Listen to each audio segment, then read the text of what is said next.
Bienvenidos a Habitante Silencioso. Aquí recopilamos relatos perturbadores, evidencias reales y experiencias que rara vez se cuentan en voz alta. No todas las historias terminan bien, y algunas simplemente no terminan. Hoy conocerás el cierre de esta fatídica historia. No esperes más, quédate junto a Habitante Silencioso. Siempre en la vida hay un momento en el que uno deja de hacerse el valiente, deja de buscar explicaciones lógicas, empieza a aceptar que lo que está ocurriendo simplemente no debería estar pasando. Para mí fue ese momento cuando vi a Camila hablar con algo que no estaba ahí. Fue la madrugada.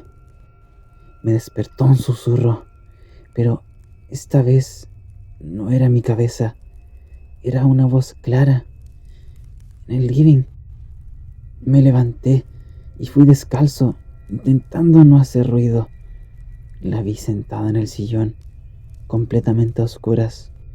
Sus labios se movían, pero no estaba usando su voz. Era como si su garganta repitiera frases que no comprendía.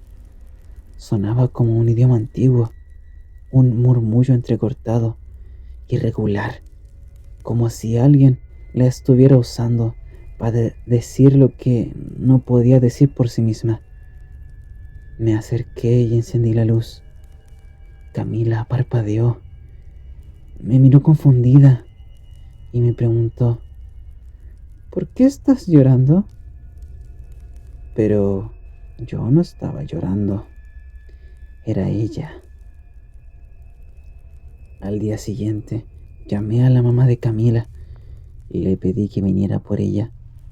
Le conté que estaba estresada, que necesitaba descansar. No le dije nada más.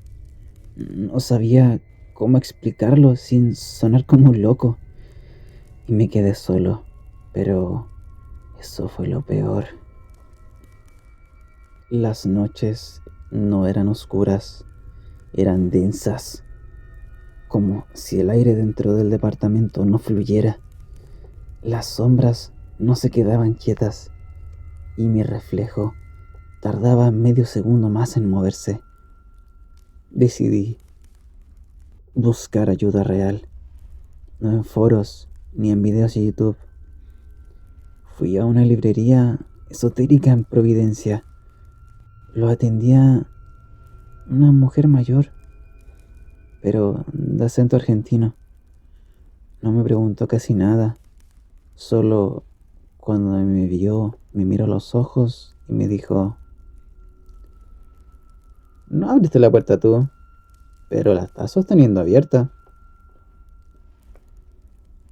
Le conté lo de la ouija, lo del tablero que volvía solo, lo de las voces, lo de Lucas, lo de Camila, y al final solo me dijo: cuando invocas algo que no sabes quién escucha, a veces no es uno, a veces son varios. Me vendió sal negra, una vela de obsidiana, y me escribió un nombre en un papel, un nombre que, según ella, sabía cómo cerrar lo que ustedes abrieron. Decía: un tipo que vivía en Recoleta y solo atendía si lo ibas a buscar en persona. Fui, tomé un Uber y fui solo. Era una casa común, modesta, con rejas oxidadas y cortinas cerradas. Me abrió un hombre alto, delgado, con la piel llena de lunares, pero no me dijo nada, solo me hizo pasar. El aire dentro de esa casa olía a incienso y tierra húmeda. No habían velas, no habían iconos religiosos incluso, solo una mesa con 4 sillas y una radio encendida con estática. Me senté Él se sentó frente a mí y habló. Vos no sabés lo que trajeron, pero ya está acá. Le conté todo lo que pude. Me escuchó con los ojos cerrados. Cuando terminé, se quedó en silencio por varios minutos. Luego se levantó y me pasó un frasco con un líquido espeso y oscuro. Esto no lo va a sacar, pero créeme, va a dolerle. Y luego se va a mostrar. Me dijo que lo vertiera en el lugar donde escuchara los susurros más fuertes, que no hablara, que no lo mirara directamente, y que cuando se manifestara no me podía mover, no debía moverme. Volví a casa. Esa misma noche lo hice. Estaba harto. Vertí el líquido frente al closet del pasillo. Era ahí donde los susurros eran más frecuentes. Me senté en el suelo, frente a la puerta, apagué todas las luces y esperé hasta que lo escuché. Primero fue como un zumbido, luego como pasos y luego era como una respiración. La puerta del closet se abrió sola y algo salió. No tenía forma humana, pero tampoco como un animal. Era solo una silueta densa, como humo, pero con ojos. O eso creo, porque me miraba. No me moví, no dije nada. Solo lo vi pasar lentamente junto a mí, hasta que llegó al pasillo y desapareció hasta la cocina. Esa noche no volvió, pero dejó algo atrás, una huella, como si hubiera estado mojado. Lo grabé y lo borré, porque sentí que si lo guardaba, lo estaba trayendo de vuelta. A la mañana siguiente, Camila me llamó. Su voz sonaba diferente, aliviada. ¿Tú también lo sentiste?, me preguntó ella. ¿Qué cosa? Como si por fin se hubiera ido, pero yo no estaba tan seguro. Una semana pasó, sin voces, sin sombras, sin nada. Y aunque todo parecía más tranquilo, yo no podía bajar la guardia. Camila había vuelto a casa, más tranquila pero silenciosa. No hablábamos del tema. Era como si ambos supiéramos que no debíamos. Una noche me escribió Tomás. No sabía de él hace días, pero el mensaje solo decía: necesito verte, solo a ti. No quiero hablar por WhatsApp. Así que nos juntamos en un café. Parecía haber envejecido como 5 años. Ojeras, manos temblorosas, pero con una determinación que no le reconocía. Me dijo que después de lo del tablero empezó a investigar en serio, pero no desde el miedo, sino que desde la historia, desde los registros, los testimonios antiguos. Había encontrado coincidencias, historias similares en foros chilenos del 90, donde también se usaba una tabla ouija, donde también había una mujer que empezaba a cambiar, y donde también había alguien que desaparecía sin dejar rastro. Me pasó una hoja impresa con una historia subida en 1998 en un foro que ya había desaparecido. Un tipo contaba que en su grupo, durante una sesión, se manifestó una entidad que decía llamarse una especie de eco espiritual, no como un demonio clásico, sino algo más antiguo. Era un observador, un ser que no entraba por la fuerza, sino que era invitado, y que adopta formas según quien lo perciba. Según el relato, no necesitaba portales físicos, solo se quedaba adherido a los que lo nombraban y a su forma más común. Era a través del reflejo. Mi estómago se apretó. Recordé la noche del espejo, Camila parada frente al vidrio y la figura que no era ella. Tomás me miró y me dijo: Cristian, esto no es solo una entidad, es como un parásito. Entras y lo dejas, y para que se vaya no basta con sacarlo. Hay que cerrar la puerta, hay que cerrar lo que abrimos, pero bien cerrado.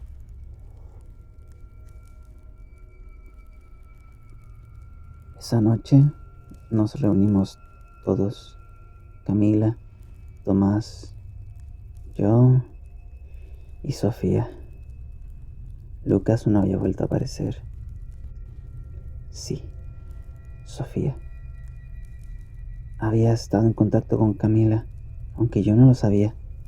Había estado buscando respuestas por su cuenta y había encontrado a alguien, una mujer en Valparaíso, que nos hacía llamar medium, chamán, ni siquiera curandera, solo guía. Sofía viajó sola, le explicó todo y la mujer le dijo una frase que se nos quedó marcada a todos.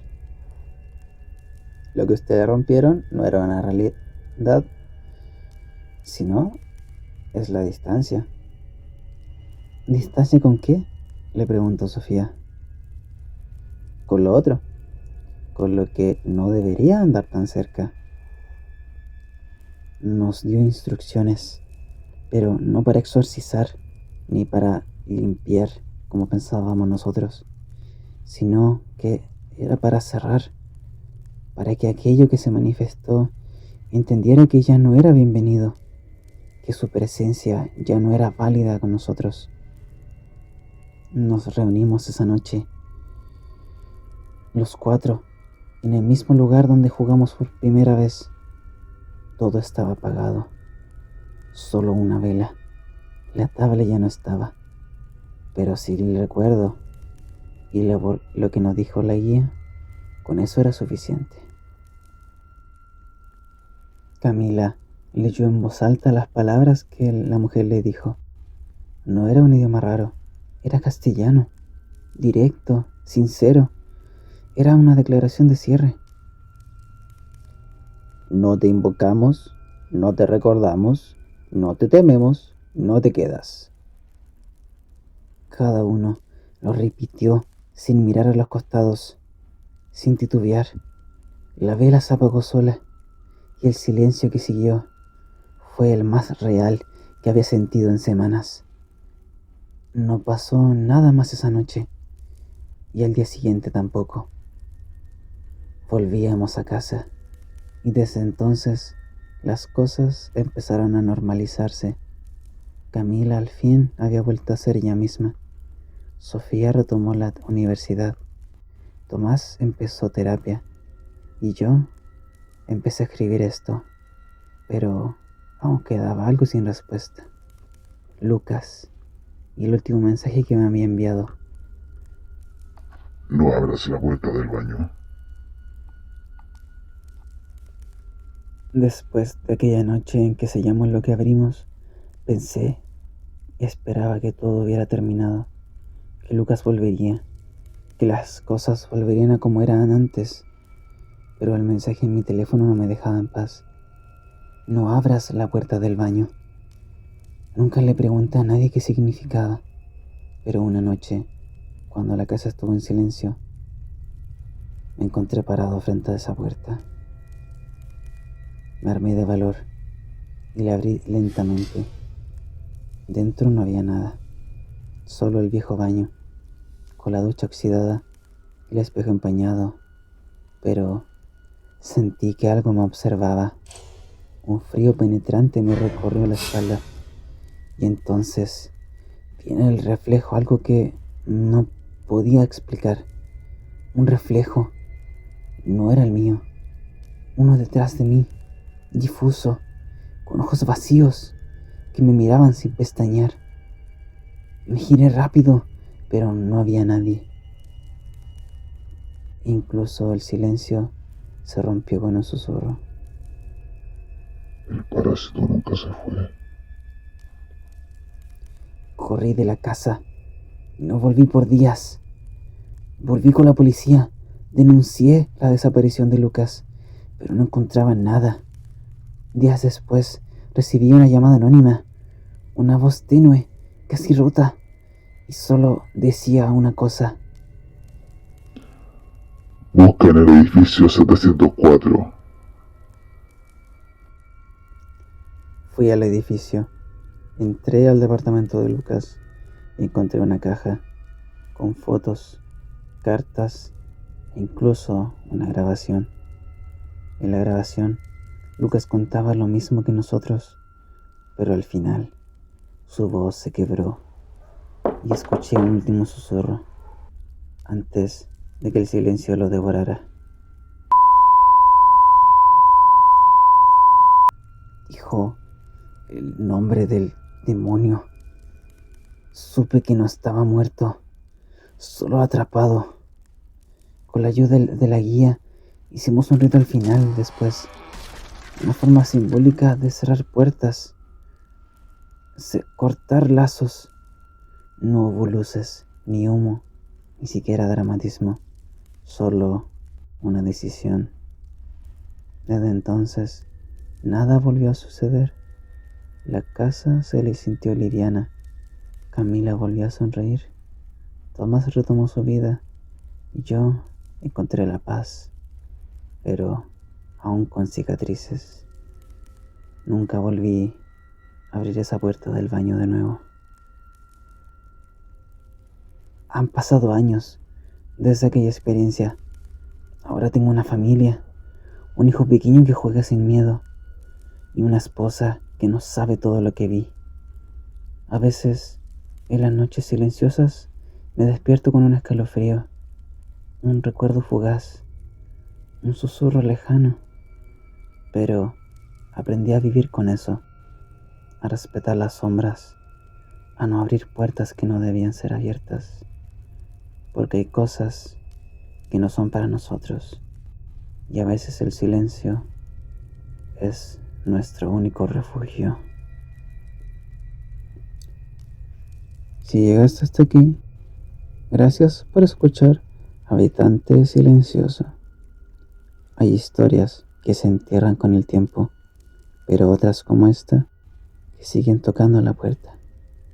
Si tienes un relato que quieras compartir, puedes enviarlo al correo que está en la descripción. Quizás, solo quizás, tu historia pueda ser la próxima en ser contada. Te deseo buenas noches.